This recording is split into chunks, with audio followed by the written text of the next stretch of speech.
Hi all, இன்னைக்கு நம்ம class 20 பார்க்கலாம். And class பார்க்க முன்னாடி welcome you all to Sandy's Art and Craft.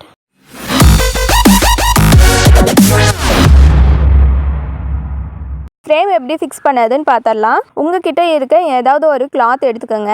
ரெண்டு கிளாத்தையும் அட்டாச் பண்ணும்போது கரெக்ட் அளவு மார்க்கிங் இருக்குங்களா, அந்த லைனுக்கு கீழே உங்களோட ஸ்டிச்சஸ் இருக்க மாதிரி பார்த்துக்கோங்க.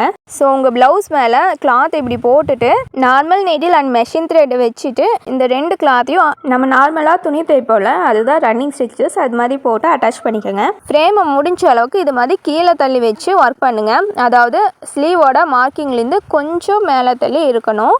அண்ட் சைட்லேயும் பார்த்துட்டிங்கன்னா கரெக்ட் அளவுக்கு வெளியில் இருக்கணும், மேலே கரெக்ட் அளவுக்கு கொஞ்சம் மேலே இருக்கணும். இது மாதிரி வச்சு நீங்கள் ஒர்க் பண்ணும்போது கிளாத்தில் ஏதாவது டேமேஜ் ஆகுது அப்படின்னா அது அவங்க ப்ளவுஸ் கட் பண்ணும்போது கட்டிங்கில் போயிடும். ஸோ அது எதுவும் பெரிய மிஸ்டேக்காக தெரியாது.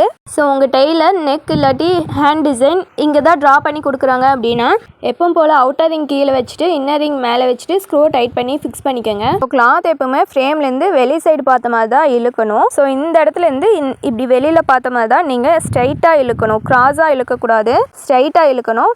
அண்ட் மேலே பார்த்துட்டிங்கன்னா மேலே பார்த்த மாதிரி ஸ்ட்ரைட்டாக இழுக்கணும். இந்த கார்னரில் பார்த்துட்டிங்கனாலும் லெஃப்ட் சைடு பார்த்த மாதிரி, கீழே பார்த்துட்டிங்கனாலும் கீழே பார்த்த மாதிரி ஸ்ட்ரைட்டாக தான் இழுக்கணும், கிராஸாக இழுக்கக்கூடாது. அண்ட் பேலன்ஸ் இருக்க இந்த சைடு எல்லாமே அதே மாதிரி ஸ்ட்ரைட்டாகவே இழுங்க. கிளாத் என்ன ஃப்ளோவில் இருக்கோ அதே மாதிரி ஸ்ட்ரைட்டாக இழுங்க. அப்படி இல்லாமல் கிராஸாக இழுத்துட்டிங்க அப்படின்னா கிளாத் கண்டிப்பாக டேமேஜ் ஆயிரும். பார்த்து பொறுமையாக டைட் பண்ணுங்கள். நம்ம போட்டு கசகசன்னு இழுத்து ஸ்பீடாக இழுத்து ஸ்ட்ரைட் இல்லாமல் கிராஸாகவே இழுத்து விட்டுட்டு வந்தீங்கன்னா அந்த கிளாத்தில் கண்டிப்பாக டேமேஜஸ் தெரியும். எப்பவும் போல் கிளாத்தை டைட்டாக ஃபிக்ஸ் பண்ணிக்கோங்க. ஸோ நீங்கள் இப்போ சாரீ பீஸ் இல்லாட்டி சில்க் காட்டனில் ஒர்க் பண்ணும்போது த்ரெட் எல்லாம் ரொம்ப டைட்டாக இழுக்காமல் த்ரெட்டோட ஃப்ளோவில் அது போகிற போக்கிலேயே விட்டு ஒர்க் பண்ணுங்கள். ரொம்ப த்ரெட் இழுத்துட்டீங்க, ரொம்ப த்ரெட் டைட்டாக இருக்குது அப்படின்னா கண்டிப்பாக ப்ளவுஸ் சுருக்கம் வர ஆரம்பிச்சிடும், ஹோல்ஸும் விழுகிறதுக்கு ஆரம்பிச்சிடும். நீங்கள் ஒர்க் பண்ணி பார்க்கும்போது கரெக்டாக இருக்கும், ஃப்ரேமை விட்டு ரிமூவ் பண்ணும்போது கண்டிப்பாக சுருக்கம் வரும். ஏன்னா நம்ம ப்ளவுஸ் பீசஸ் வந்து ரொம்பவே சாஃப்டாக லைட்டாக இருக்கும். நீங்கள் ஃபர்ஸ்ட் ஒரு டிசைன் மட்டும் உங்களுக்கு சில்க் காட்டன் நீங்கள் எடுத்து உங்களோட அளவு மார்க் பண்ணி நீங்கள் ட்ரை பண்ணுங்கள். செகண்ட் ப்ளவுஸ்லேருந்து நீங்கள் உங்கள் கஸ்டமர் கிட்டேருந்து வாங்கி ஒர்க் பண்ண ஸ்டார்ட் பண்ணிக்கலாம். ஆரி ஒர்க்குக்கு ட்ரேசிங் எப்படி பண்ணுறதுன்னு பார்க்கலாம். உங்கள் ப்ளவுஸில் இருக்க நெக், ஷோல்டர் அண்ட் சைட் அப்படியே ட்ரேசிங் பேப்பரில் ட்ரேஸ் எடுத்துக்கோங்க. ஸோ ட்ரேஸ் எடுத்து டபுளாக ஃபோல்டு பண்ணிக்கோங்க. ஷோல்டர் சைடு கரெக்டாக இருக்க மாதிரி பார்த்துட்டு சென்டரில் நல்லா ஃபோல்டு பண்ணி விட்டுட்டு சென்டர் நெக்கை மார்க் பண்ணிக்கோங்க. ஸோ இதே மாதிரி மார்க்கிங் சாக் வச்சு உங்களோட ப்ளவுஸ்லேயும் மார்க் பண்ணிக்கோங்க சென்டர் நெக்கு. உங்களோட கரெக்ட் அளவு மட்டும் ட்ரேஸ் எடுத்துக்கோங்க. ஸோ இப்போ என்னோட டிசைன் பார்த்துட்டிங்கன்னா 2 ஃப்ளவர்ஸ் ரெண்டு சைட்லேயும் அண்ட் சென்டரில் ஒரு ஃப்ளவர், பேலன்ஸ் இருக்க கேப்ஸில் கொடி டிசைன் வர மாதிரி பிளான் பண்ணியிருக்கேன். இது மாதிரி ஆல்ரெடி ஒர்க் பண்ணின பேப்பர் இல்லாட்டி உங்கள் ட்ரேசிங் பேப்பரோட கார்னர் எடுத்துக்கோங்க. நீங்கள் செலக்ட் பண்ணியிருக்க டிசைனில் ரிப்பீட்டடாக வர டிசைனை மட்டும் ட்ரா பண்ணி எடுத்துக்கோங்க. நான் பண்ண போகிற டிசைனுக்கு சர்க்கிளில் ஃப்ளவர் டிசைனும் அண்ட் 2 கொடி அண்ட் லீஃப் டிசைன் ட்ரா பண்ணியிருக்கேன். இப்போ நம்ம ட்ரேஸ் எடுத்த டிசைனில் பாருங்கள், இதுக்கும் பார்த்துட்டிங்கன்னா கொஞ்சம் கேப் இருக்கும். இது கொடியில் சுகர் பீட் அண்ட் லீஃபில் ஃபில்லிங் போட்டுட்டு அவுட்லைன் சரியில் போடும்போது இந்த 2 டிசைனும் டச் ஆகிடும், சென்டரில் கேப் இருக்காது. ஸோ நீங்கள் இது கேப் விடாமல் போட்டுட்டீங்க அப்படின்னா அவுட்லைன் போடும்போது அது நீட் ஃபினிஷிங்கில் வராது. ஸோ இது மாதிரி டிசைன்ஸ் வரும்போது முடிஞ்ச அளவுக்கு லைட்டாக அவுட்லைன் போடுற அளவுக்கு கேப் விட்டுட்டு ட்ரா பண்ணி ட்ரேஸ் எடுத்துக்கோங்க. ட்ரா பண்ணினது கட் பண்ணிக்கோங்க. நெக்லைன் இங்கே இருக்குது. ஸோ 3 லைன் சரி ஸ்டிச்சஸ் போடையில் இங்கே வந்துடும். Then 1 line sugar bead, stone chain, then sugar bead போடையில் இவ்வளோ தூரம் வந்துடும். நீங்கள் இந்த பார்டர் லைனை ஒர்க் பண்ணிவிட்டு அதுக்கப்புறம் கூட ட்ரேசிங் எடுத்துக்கலாம். இப்போ உங்கள் பார்டர்லேருந்து லைட்டாக கொஞ்சம் கேப் விட்டு ட்ரேஸ் எடுக்க ஸ்டார்ட் பண்ணுங்கள். நீங்கள் அவுட்லைன் போடும்போது அந்த கேப்பும் ஃபில் ஆயிரும். ஸோ ட்ரேஸ் எடுக்கிற பக்கம் கரெக்டாக பேப்பரை வச்சுட்டு கார்பன் பேப்பரை கீழே வைங்க. இது வைக்கும்போது நீங்கள் மேலே வச்சுருக்க பேப்பர் மூவ் ஆகாத மாதிரி பார்த்துக்கோங்க. கரெக்டாக கார்பன் பேப்பர் வச்சுட்டு டைட்டாக ஹோல்டு பண்ணிவிட்டு பேப்பர் எங்கேயுமே மூவ் பண்ணாமல் அப்படியே ட்ரேஸ் எடுக்க ஸ்டார்ட் பண்ணிக்கோங்க. இங்கே ட்ரேஸ் எடுத்த மாதிரியே இப்போ சென்டர்லேயும் ட்ரேஸ் எடுத்துக்கலாம். சென்டரில் ஒரே ஒரு சர்க்கிள் மட்டும் வர மாதிரி வேணும். ஸோ அதனால இருக்க ஒரு சர்க்கிளை ஹாஃபாக டிவைட் பண்ணிவிட்டேன். லைட்டாக இது மாதிரி கிராஸாக வச்சுக்கலாம். அப்போ தான் கொடி டிசைன் மேலே வர மாதிரி இருக்கும், இல்லாட்டி ஸ்ட்ரைட் ஆயிரும். நல்லா ஹோல்டு பண்ணிவிட்டு கார்பன் பேப்பரை கீழே வைங்க. நம்ம ட்ரேஸ் எடுத்து முடிக்க வரைக்கும் நம்ம மேலே வச்சுருக்க பேப்பர் எங்கேயுமே மூவ் ஆகக்கூடாது, கார்பன் பேப்பரும் மூவ் ஆகக்கூடாது. ஸோ அதை மட்டும் கேர்ஃபுல்லாக பார்த்துக்கோங்க. இந்த குட்டி கேப் ஃபில் பண்ணுறதுக்காக நான் கையிலேயே ஒரு டிசைன் ட்ரா பண்ணிக்கிறேன். இங்கே ட்ரேசிங்கில் 2 டைப்ஸ் இருக்குங்க. இது மாதிரி சென்டரில் ஃபோல்டு பண்ணி கார்பன் பேப்பர் வச்சு ட்ரேஸ் எடுக்கலாம். அப்படி இல்லாட்டி நம்ம ஆல்ரெடி ட்ரா பண்ணினது அப்படியே பேக் சைடு திருப்பி உல்டாவாக வச்சு அப்படியே ட்ரேஸ் எடுக்கலாம். இப்போ இதை கரெக்டாக சென்டரில் ஃபோல்டு பண்ணிவிட்டு கார்பன் பேப்பரை சென்டரில் வச்சுட்டு இது மேலேயே ட்ரேஸ் எடுக்க ஸ்டார்ட் பண்ணிடலாம். சென்டரில் நம்ம போட்டிருந்த ஹாஃப் சர்க்கிள் அப்படியே போட்டு நம்ம என்ன டிசைன் ட்ரா பண்ணியிருக்கோமோ அது மேலே அப்படியே ட்ரா பண்ணினீங்கன்னா ட்ரேஸ் விழுந்துடும். இது மாதிரி தான் கிளாத்தில் நெக் இருக்குது அப்படின்னா நீங்கள் ட்ரா பண்ணின ட்ரேசிங் பேப்பரை அது மேலே வச்சுக்கோங்க. அதாவது நீங்கள் ட்ரேசிங் பேப்பரில் ட்ரேஸ் எடுத்திருந்த நெக், ஷோல்டர் அண்ட் சைடில் எல்லாமே கரெக்டாக இருக்க மாதிரி பார்த்துக்கோங்க. இதில் ஏதாவது மிஸ்டேக் இருக்குது அப்படின்னா இப்போவே நீங்கள் கரெக்ட் பண்ணிடுங்க. எனக்கு இந்த லீஃப் லைட்டாக டிஃப்ரெண்ட்டாக இருந்தது, ஸோ நான் அதை கரெக்ட் பண்ணிட்டு இருக்கேன். கிளாத்தில் ட்ரேஸ் எடுத்ததுக்கப்புறம் அதை எதுவுமே பண்ண முடியாது.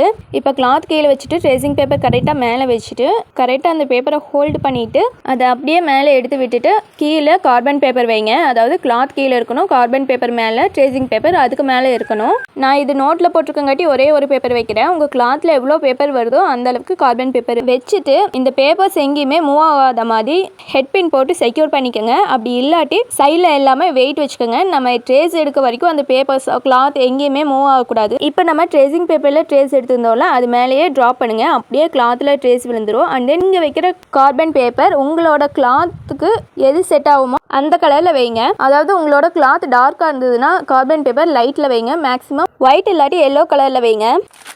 இப்போ பாருங்கள், நம்ம ட்ரா பண்ணின டிசைன்ஸ் அப்படியே நீட்டாக ட்ரேஸ் விழுந்துருச்சு. நீங்கள் கார்பன் பேப்பர் வச்சு ட்ரா பண்ணும்போது பார்த்து கேர்ஃபுல்லாக ட்ரா பண்ணணும். ஏன்னா ஒரு டைம் ட்ரா பண்ணிவிட்டு அதுக்கப்புறம் அதை அழிக்கவே முடியாது. நீங்கள் ஏதாவது மிஸ்டேக் பண்ணிட்டா கூட அதை அழிக்க முடியாது. ஸோ இவ்வளோ ஒர்க்கெல்லாம் வேணாம், நான் மிஸ்டேக் பண்ணுவேன்னு எனக்கு பயமாக இருக்குது அப்படின்னா ஒன்றும் பிரச்சனை இல்லை. உங்களோட ப்ளவுஸில் எப்பவும் போல் சென்டர் மார்க் பண்ணிவிட்டு நீங்கள் இப்படி ஃப்ரீ ஹேண்டில் கூட பண்ணலாம். அப்படி இல்லாட்டி ஆரி மெட்டீரியல்ஸ் வாங்குகிற ஷாப்லேயே ஸ்டெம் செல்ஸ் அவைலபிளாக இருக்கும். அண்ட் அதை வச்சு நீங்கள் ட்ரேஸ் பண்ணும்போது white class marking pencil use பண்ணணும். அதையும் நம்ம எரேஸ் பண்ண முடியாது. ஸோ அதுலேயும் பார்த்து கேர்ஃபுல்லாக தான் ட்ரா பண்ணணும்.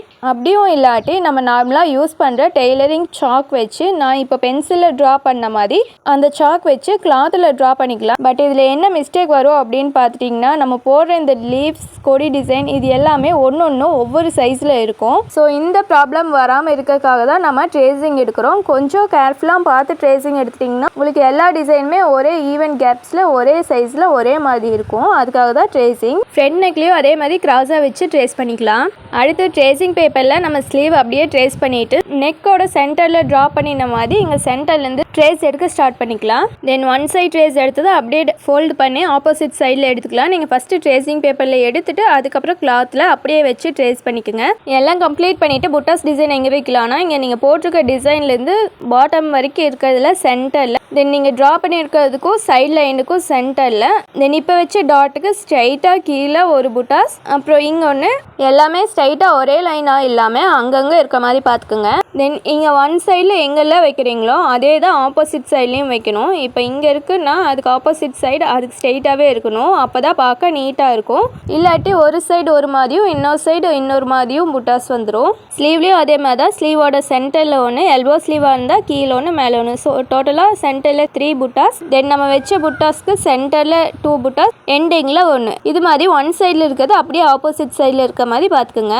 நம்ம ஃப்ரீ ஆரி ஆன்லைன் கிளாஸில் இதுதாங்க லாஸ்ட் கிளாஸ். ஆமாங்க, நம்ம கிளாஸஸ் ஃபுல்லாகவே கம்ப்ளீட் பண்ணிட்டோம். ஸோ நம்மளோட ஸ்டூடெண்ட்ஸ் உங்களுக்கு ஹோம்ஒர்க் என்னென்னு பார்த்துட்டிங்கன்னா எனக்கு 2 டிசைன்ஸ் நீங்கள் ஒர்க் பண்ணி காட்டணும். ஒரு டிசைன் நார்மலாக இருந்தால் போதும், பட் இன்னொரு டிசைன் எனக்கு கட் ஒர்க்கோட கிராண்ட் ப்ளவுஸ் டிசைனாக எனக்கு வேணும். நம்மளோட சப்ஸ்கிரைபர்ஸ் நிறைய பேர் நம்மக்கிட்ட ஜாயின் பண்ணாமல் கண்டிப்பாக வீடியோஸ் பார்த்துட்டு இருந்திருப்பீங்க. ஸோ உங்களுக்கும் இந்த கிளாஸ் யூஸ்ஃபுல்லாக இருக்கா, புரிஞ்சுதா என்னன்னு சொல்லி எனக்கு கமெண்ட் பண்ணுங்கள். நம்ம கிளாஸஸ் எப்படி இருக்குன்னு சொல்லுங்கள். அண்ட் இது மாதிரி நிறைய யூஸ்ஃபுல்லான வீடியோஸ்க்கு நம்ம சேனலை சப்ஸ்கிரைப் பண்ணிக்கோங்க. உங்கள் ஃப்ரெண்ட்ஸ் அண்ட் ஃபேமிலிக்கு யூஸ்ஃபுல்லாக இருந்தால் மறக்காமல் ஷேர் பண்ணிடுங்க. தேங்க்யூ ஃபார் வாட்சிங்.